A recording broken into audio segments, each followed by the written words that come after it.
Challenges zenye tunapata kwa hawa watoto, shule za kuchukua hawa watoto hakuna. Kwa hivyo wazazi wanahangaika sana. Unaweza kuta mzazi anaenda safari ya mbali kupeleka mtoto na bei iko juu. Kipeleka mtoto huko wanakuitisha pesa mingi na saa nyingine hauna. Tumekuwa na shida na mashule. Tunapata assessment yes, lakini jambo la kushangaza, mashule mingi ukienda unaambiwa hii shule huyu mtoto hafai mahali hapa. Yes, imeandikwa ni special school, but ukipeleka mtoto mahali pale wanakuambia hafai pale, wanakuambia anafaa mahali fulani. Ukimpeleka pale tena wanakataa. Action Network for the Disabled mostly deals with advocacy, and before we collaborated with them, it was difficult for me as an individual to ensure that the Member of Parliament together with the committee members understand that people living with disabilities needs to get some services. Ready Steady Go project is a project that is meant to promote access to early childhood education for children with disabilities through play. The main objective of this project is to ensure that children with disabilities are able to access early learning by promoting early intervention services and assessment at the right time. It has been 10 years. 10 years of blessing, and that at the same time discovering I will not raise my son the same as other children. So when I took the child to the hospital, the doctors told me that I should go for therapy. I didn't know what was therapy. So I was so curious, I started panicking from there. When we started therapy now, I started being told mtoto anaweza kuwa hivi, we do therapy. I was like, atafanya, atashika shingo. A year came in, my son had not done anything. Down the line, he has not achieved any milestone. But with him, I've touched a lot of other parents. Alisema Dagoretti sio manyanga. Oya. Nani alisema Dagoretti sio manyanga? Oya. Mpaka wapi? Mpaka chini, mpaka chini, mpaka down. Weka roho iko zigizaga, zigizaga, zigizaga. Weka tena zigizaga, zigizaga, zigizaga. Before the introduction of the inclusive education system is that time when children with disabilities were kept aside. Even the parents were just hiding them in school, because at the same time, teachers were not trained about handling these learners. So when they come to school, one, they were stigmatized. Some people would say that these are mad people, they don't understand them. And even parents disowned them and just left them to go their own way.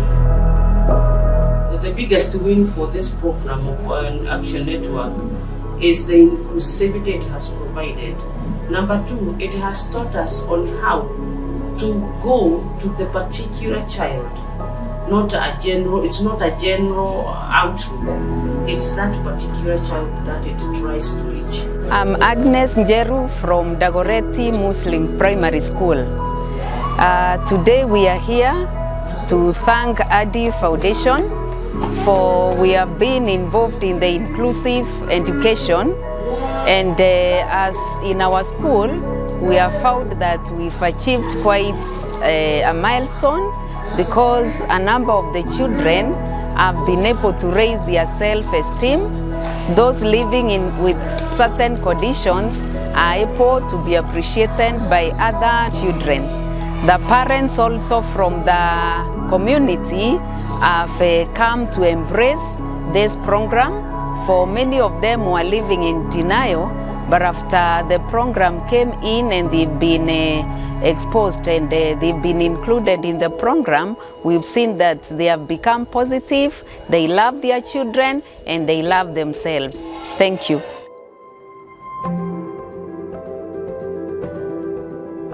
We have several people who represent the wards. For me, I was representing people living with disability, and NGCDF mostly deal with giving bursaries and ensuring that people living with disabilities are heard. In my role there was to ensure that the committee members who aren't disabled understand that people living with disability need some services that other people who are okay are given. I made sure, first of all, we had barazas. And barazas, we had barazas to ensure that people, parents come out to tell us that they have children living with disability in their homes, because not all of them accept themselves. But through those barazas, we were able to tell them that a child having disability it's just okay, it's not a curse or anything like such. So they came out and we were able to give them bursaries. Some parents or children are given full scholarship, and through that they are able to finish their school without any issue or without being sent home because of school fees. As a council, a government agency, our business is how do we promote and protect rights for persons with disability. And we do that through mainstreaming. We want persons with disability to be included in both public affairs and private affairs. Now, as a council, the law mandates us to do a lot of things. We have what you call sector policy for learners and trainees with disability, and it's promoting what we call inclusive education. How do we make our learners with disability also go to school? So I'm urging you guys as stakeholder, when it reaches a time for public participation, please come and give your proposal. I want to say that there had not been much kind of inclusivity when it comes to public participation, because one, there was existence of segregation and the mobilization strategies, who was to attend, who was not to attend, and in most cases lack of access to information to the participants who are going to participate in the budget making process. And to sum up it all, the documents that are always discussed in the budget making process are a bit voluminous, and to some extent the language used again is a bit technical to the community.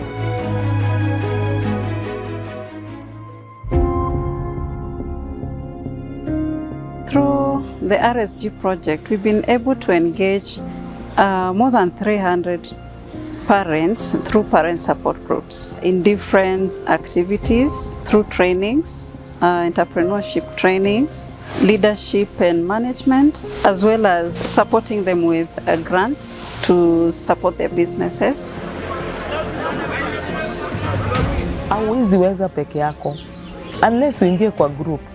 Ukishaingia kwa group, unaona the other time nimekwambia nilikuwa najihurumisha juu every now and again niko hospitali, unapata hauna eni, hata tu transport ya kwenda hiyo hospitali unapata hauna. Lakini the moment niliingia kwa group, at least nilipata kuna situations zingine ziko worse hata kushinda yangu. Through hiyo Andy nilichukua pesa, nimeitumia, mtoto anasoma, ameenda therapy, sasa anaenda speech.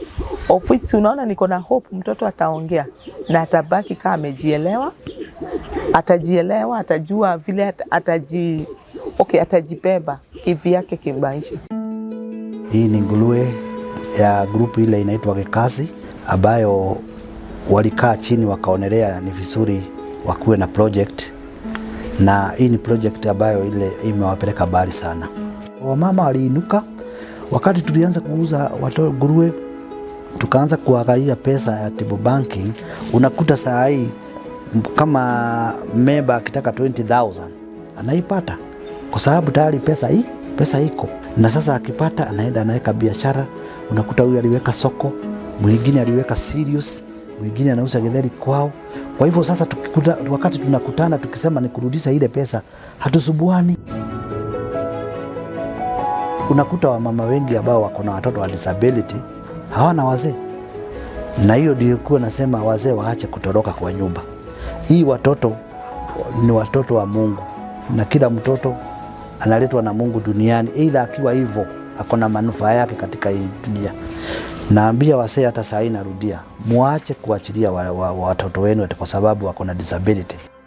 As we bring the Ready Steady Go project to a close, we appreciate the achievements so far. We've achieved most of the things that were set out within the project. However, we acknowledge that more still needs to be done. Number one is to find enough adequate personnel who are trained so that they can be able to handle. Another thing, I think they can provide a refresher training to those people who are already existing, so that they can be aware, whereby there is a training that is taken for attitude change, because attitude is everything. So the government might sensitize on how to handle children with disabilities in their schools. The policy development must be very clear.